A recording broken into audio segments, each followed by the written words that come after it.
The next thing I want to say when you are faced with the loss of a beloved companion is to allow yourself time to grieve and to mourn. There is no time limit to grief. When I was a lot younger and my first ginger cat that I got after I left home, when she passed away, I mean, I'd had the cat for more than a decade. It was terribly, terribly traumatic for me. And I mourned her for 3 years before I could even think about getting another cat. And if we look at society and we look at, we lose a family member, and there's all of the hullabaloo and the support in the days following the event, moving into the days of the funeral, the memorial service, and for a few weeks after that. So it's normally about 4 to 6 weeks. And then people forget and people carry on with their lives, and people aren't faced with the empty space or the empty chair, the lack of conversation, the empty food bowl that you no longer, the animal that was dependent on you, that you no longer, there's no requirement to feed. People forget, but you don't. And so be kind and allow yourself time to grieve.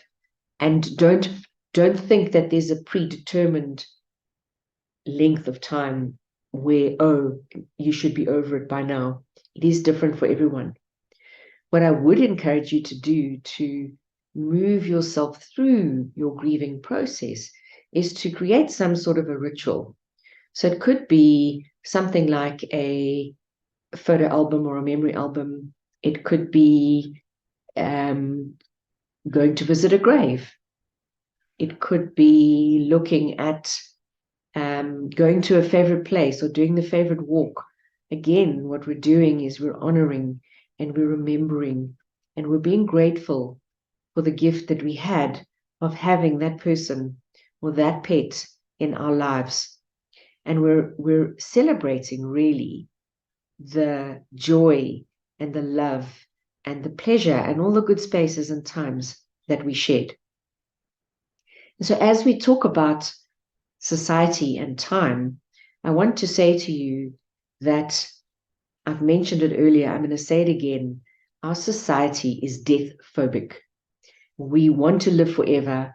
We're forever looking, we're looking at anti-aging. We're looking at, the fountain of eternal youth.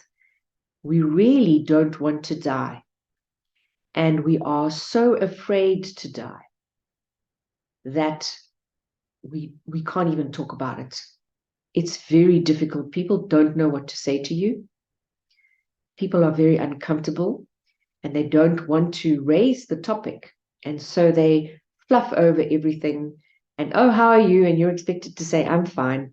You're not expected to go, I'm really traumatized still. And I can't find my equilibrium again. I'm still out of balance after, my dog died. What I would suggest is that we are brave and that we are actually starting to say what it is that we're feeling. And we're not saying it because we want to get comfort. We're not saying it because we want people to feel sorry for ourselves or because we're a victim. But sooner or later, as a society, we need to start having conversations that are difficult. That you find a person or a friend or a family member with whom you can talk about your dog or your cat or your mom or your best friend, whoever it might be, and talk and laugh and honor. I'm back at the honoring and the remembering, because the more we do that, the more we ease our grief and the more we ease our pain, the lighter we can become and the more we can start to look forward to our life and the adventures that our life is going to bring.